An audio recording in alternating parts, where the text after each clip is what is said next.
Last call for all remaining guests of Transformation 018 to the future. Please proceed immediately to gate 1.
Welcome back after lunch break.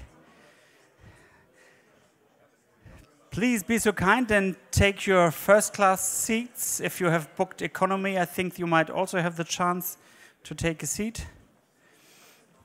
Isn't it? We make it happen at the Hamburg Aviation Conference.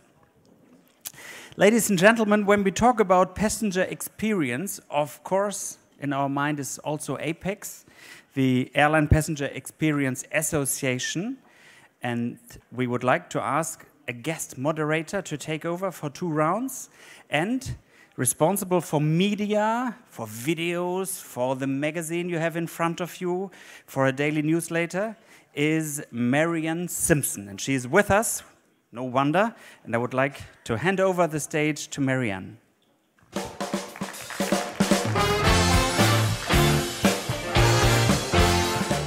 Thank you so much for the great introduction, Cord. It's a pleasure to be here at the Hamburg Aviation Conference for, I believe, my 4th, potentially my 5th year in a row, but my first time on stage, so thank you very much again. In our next session, we will talk about aligning the rational with the emotional. Collinson Group has been presenting their airport experience customer relationship research at the Hamburg Aviation Conference for several years. 2018 will be no different.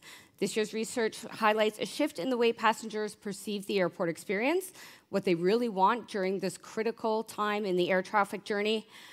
And to share these findings and add some insights as well, we'll now be joined by Andrew Tall, Head of Partnership at Collinson Group.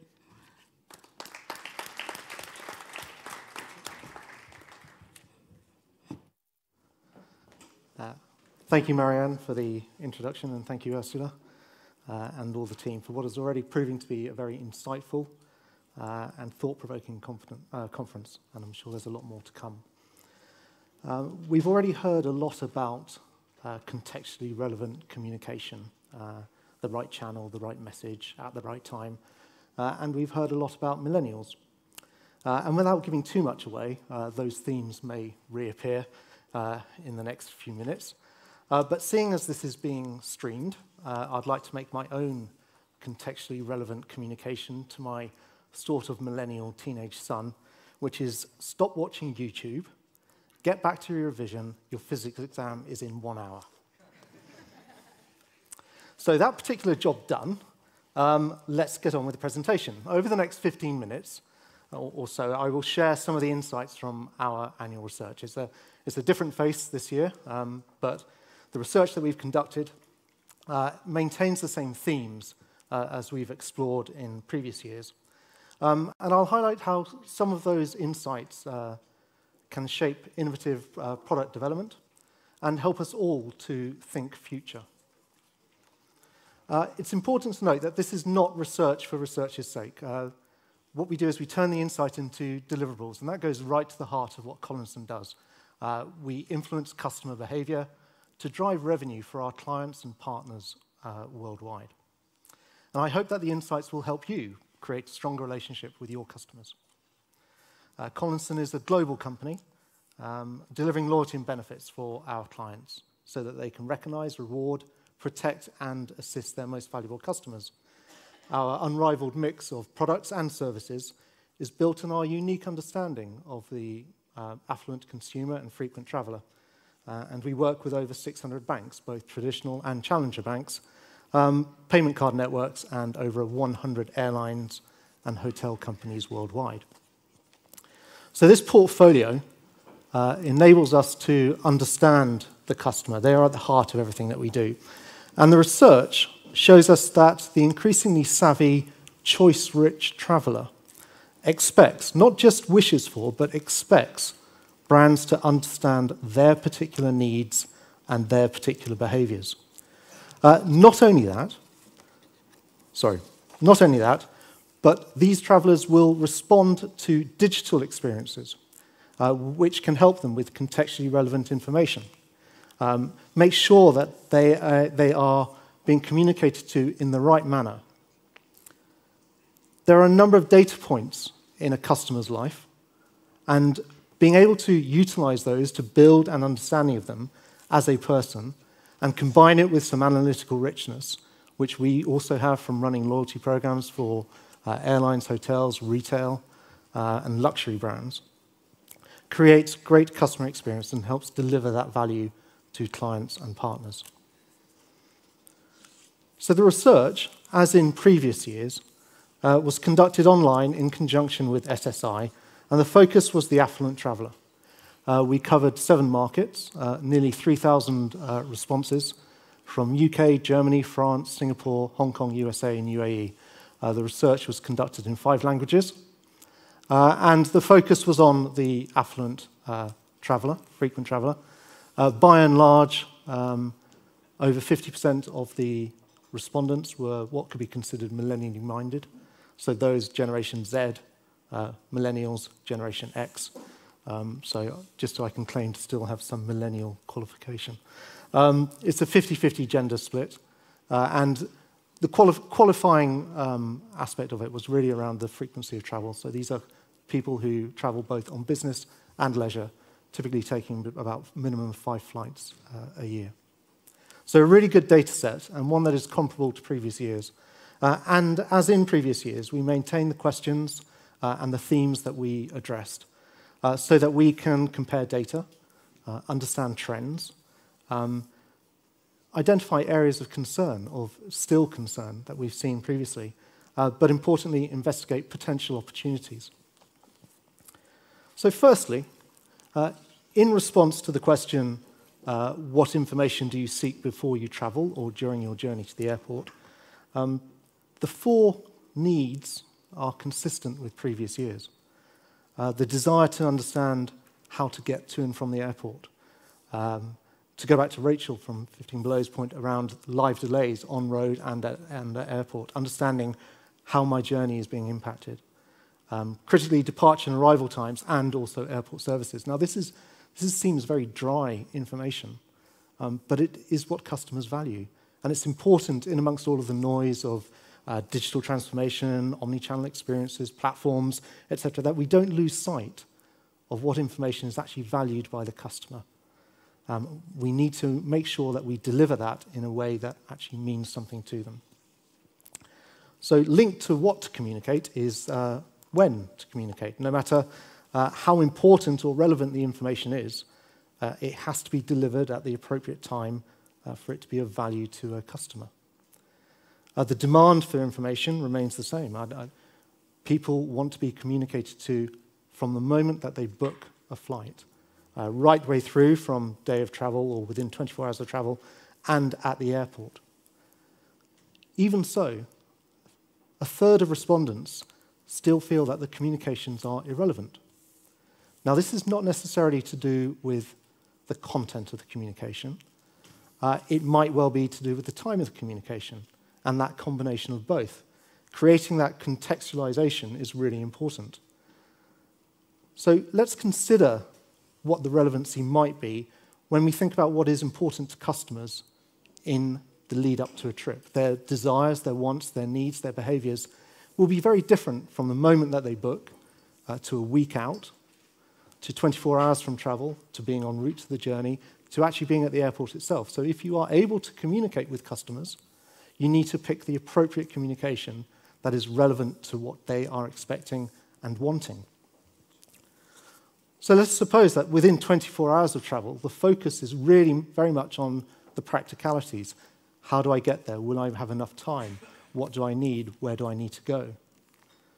En route, that focus changes to become much more of a, will I have enough time when I am at the airport? So will I know, how long is it going to take me to get through security? Are there delays on my way to the roadworks around the airport, for example? But we see a switch when customers are actually at the airport. And it then becomes, how will I entertain myself while I'm here? And that's a really important message. So the actual needs and demands change from a single person on a single journey, and it's important to acknowledge that. We also examined what information and what experiences would potentially encourage longer dwell time and increase propensity to spend. And while offers and promotions and lounge access and the ability to earn miles on shopping and activities within the airport all came across every geographical region, there was consistency in that message. There was a very interesting geographical bias for premium dining experiences among Asia-Pacific travelers. And this is something that is new, that we didn't see in previous years. And not only is it an extension of the desire for experience in dining, but also in retail. And this is something interesting that it actually then cuts across the generations when we think about the way that experiences are very much central to millennial behavior. But as an Asia-Pacific customer, the desire for gourmet dining or premium dining was also matched in the retail space by a desire for experiences in a retail context. Now, those experiences in a retail context could be something as lo-fi and human touch as personal shoppers, as I saw in Frankfurt last month, where there is an army of easily identifiable, dedicated personal shoppers, all carrying the Chinese flag on a sash that are there to aid the Chinese customers. And it was really interesting seeing them interact, and it was really interesting to see how people responded to that. But not only that, what it actually meant for the retail outlets. 70% of the people that I observed, so it is just a survey of one over an hour, so not the most rigorous research, but 70% of the people that went and made a purchase were being accompanied by a personal shopper. That sort of behavior, influencing that behavior, can really drive some value for you and your partners. The next insight is certainly food for thought, which is that impulse purchases in an airport are still dominant. So over half of the respondents plan fewer than 1 in 10 of their purchases. So there is a whole host of purchase behavior that is effectively not being managed and that needs to be delivered on airport. And that can be affected by so many things that are outside of people's control. Flight delays, delays to the airport. how you felt when you woke up that morning. We need to try and look at ways that we can maximize this opportunity. So although it is a very small number that are currently being planned, conversely, it is perhaps the biggest opportunity to change customer behavior. And the other thing that we need to think about is that millennials value their experiences over products. We have heard this often. And their shopping habits are broadly, I suppose, could be described as consultative. So there is a cycle that is effectively research and gather the information, but then importantly, to have that information and that idea validated by their peer group, by their circle of friends, before they purchase. And we really should consider how we as an industry can take this behavior and build it into an airport retail environment. So although this is a very low number at the moment, there is a great opportunity, and I'm sure that Manuel Heidler will be speaking about that in a bit more detail in the slot that follows this. So those are some of the key insights. The research is a lot more detailed. It will be available for publication. If anyone would like to discuss it or would like to register for it, then please do see me sometime over the next few hours and tomorrow.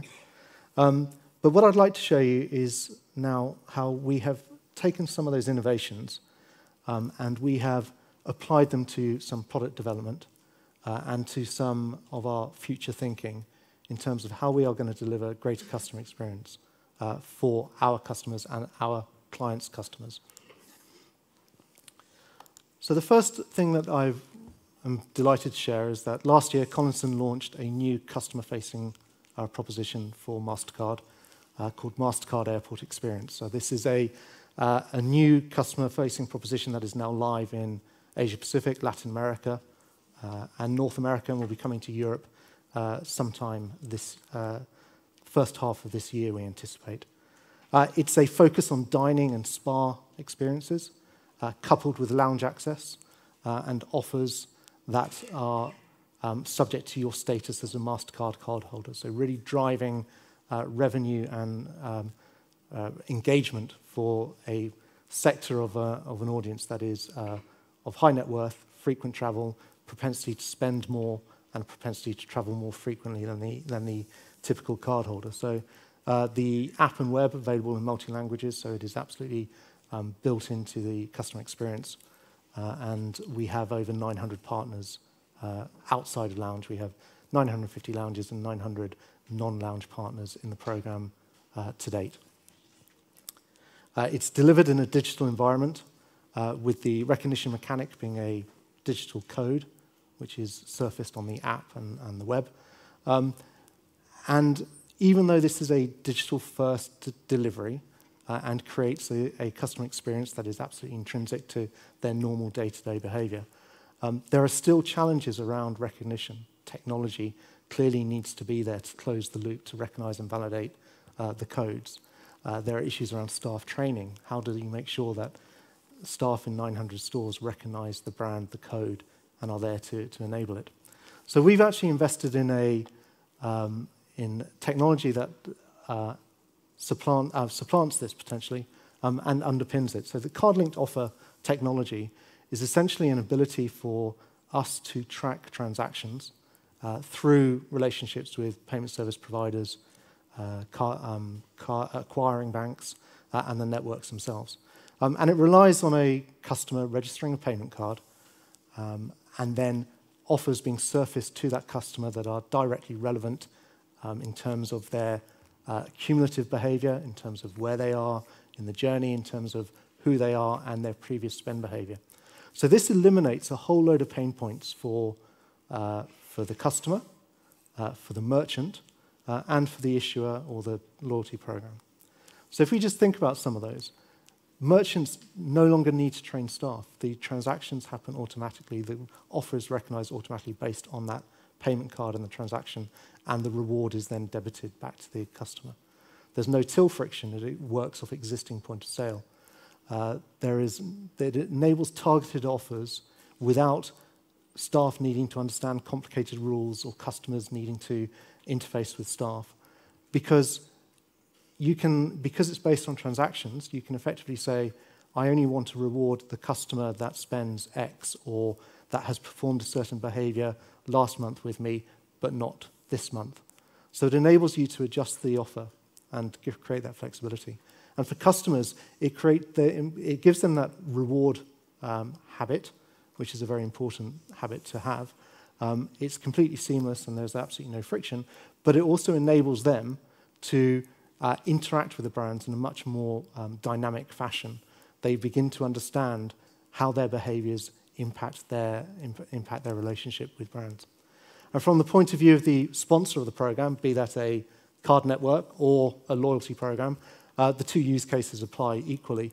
From a card network, it creates that front of wallet, which is key. It means that people will get out their bank card to spend rather than pay cash, which is one of the things that they are absolutely keen to do, especially as interchange has dropped in Europe, regulatory drop in Europe, which means that they are trying to encourage more spend, especially cross-border.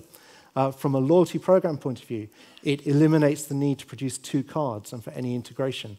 You are simply attaching your payment card to your loyalty program profile, which means that when you spend on that card, you are rewarded automatically on that loyalty program.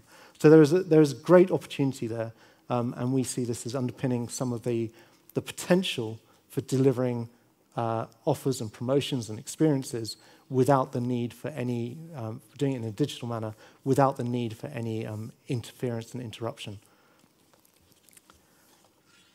In response to the challenge that the research threw up around gourmet dining and the need and desire for experiences, Priority Pass, which is the world's largest airport lounge access program and is part of one of Collinson's products, has recently invested in and launched premium dining experiences to sit alongside the lounge access part of the proposition.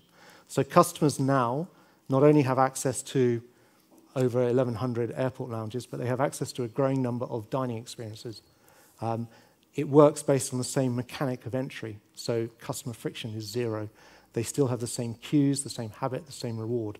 They search for it, they are provided the information via push notification, and they receive the benefit. The flip side for the dining partners is this is traffic that would otherwise be lost to them. This is traffic that hitherto has typically gone to a lounge, that we are diverting traffic into different partners. So we are increasing footfall into partners, and we are driving average transaction value through the nature of these particular experiences. So we're seeing a propensity to spend more and deliver high basket values with our partners. The network of partners is growing. We are currently live across Asia Pacific, so we have Australia and Japan, with more markets due to be announced next week. We're in the US and across Latin America, and also in the UK with a focus on Europe for this quarter as well. And finally, the next innovation, the next part of Thinking Future, we are delighted to announce a partnership with the indoor mapping and wayfinding specialist, Locus Labs. We believe this will transform the airport experience for our customers and potentially for customers beyond the ones that we manage. It allows us to provide contextually relevant information. It allows customers to locate themselves in an airport and understand not only where they are, where they have to go, but what is en route. What information is available to them en route and how do they get there, and is it actually something they want to do? So we can build in wait times for security, lounge capacity, so they can arrive and not arrive at the lounge and be turned away because it's at capacity, but experience something else instead. And it also, we're collaborating with them on augmented reality as part of the next phase. So we're very excited about the opportunity that potentially brings us. There is a video which is on the deck, which will be made available on Slack afterwards, but I won't play it for time reasons now. But this partnership is a major step for Collinson in realizing our vision to provide the connected traveler with smarter digital and real-world experiences. I think the one thing that I would take out from all of the research, the single piece of insight, that we as an industry should be thinking about is that we should surely embrace smart ways to help choice-rich travelers make the very best of their time, because ultimately that will deliver all the benefits downstream. So thank you very much.